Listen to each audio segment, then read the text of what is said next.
అందరికీ సేనార్థులు అందరు ఎట్లున్నారు మంచిగున్నారా? పొద్దుగానే మామిడి తోటకు పోతుంటిమి. మా తమ్ముడు చెట్టెక్కి మామిడి ఆకులు తెంపిస్తే నేను సంచిలో జమ చేసుకుంటుని. గట్లనే ఇన్నని మామిడికాయలు కోసుకొని ఆడికెళ్ళి సీదా యాప చెట్టు కాడికి పోతుంటిమి. ఇంత యాప పువ్వు తెంపుకొని ఇంటికి పోయే తొవ్వల అడిగినోళ్ళకి ఇన్నన్ని రిమ్మలు ఇచ్చుకుంటా పోతుంటిమి. అప్పట్లో మా అమ్మ కొత్త కుండలు తప్ప ఇంకేం కొనకపోతుంటే, కానీ ఇప్పుడు అవన్నీ ఎక్కడి ఏడైనా కొనుక్కోవాల్సి వస్తుంది. ఎట్లయితేంది ఉగాది పండగ అయితే సంబరంగా జరుపుకోవాలి. ముందుగా అందరికీ ఉగాది పండగ శుభాకాంక్షలు.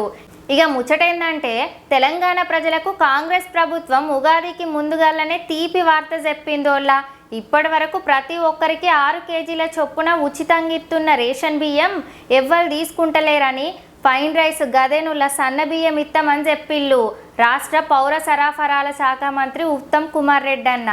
అసెంబ్లీలో పద్దులపైన చర్చ జరిగిన టైంలో మంత్రి రాష్ట్రంలో 80% మందికి ఉచితంగా ఇస్తున్న రేషన్ బియ్యం ఎవ్వరు తీసుకుంటలేరు, ఒకవేళ తీసుకున్న రేషన్ బియ్యాన్ని అమ్ముకుంటాళ్ళు.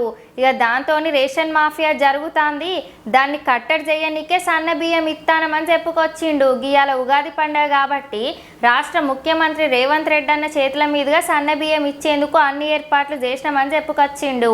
ఈ సన్న బియ్యం ఇచ్చుడు రాష్ట్ర వ్యాప్తంగా ఉగాది నుంచే ఇవ్వడం జరుగుతుందని మంత్రి ఉత్తమ్ కుమార్ రెడ్డి అన్న చెప్పుకొచ్చిండు.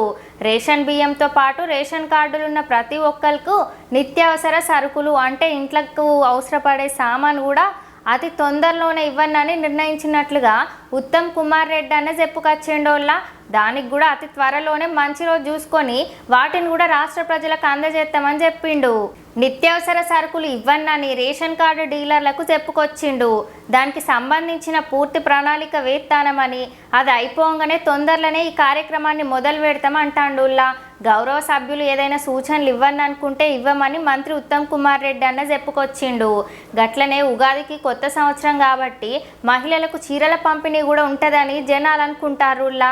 మరి ఎంతవరకు నిజమో తెలియదు కానీ నిత్యావసర సరుకులు అయితే ఇచ్చుడు ఖాయమట. సన్న బియ్యం ఇచ్చుడు పైన మీ అభిప్రాయం కమెంట్ బాక్స్లో పెట్టుర్రి. మీకు గనుక వీడియో నచ్చినట్లయితే శ్రీజక్క ఛానల్ని సబ్స్క్రైబ్ చేసి గంట సింబల్ నొక్కుల్లి. ఈ గుంట మళ్ళా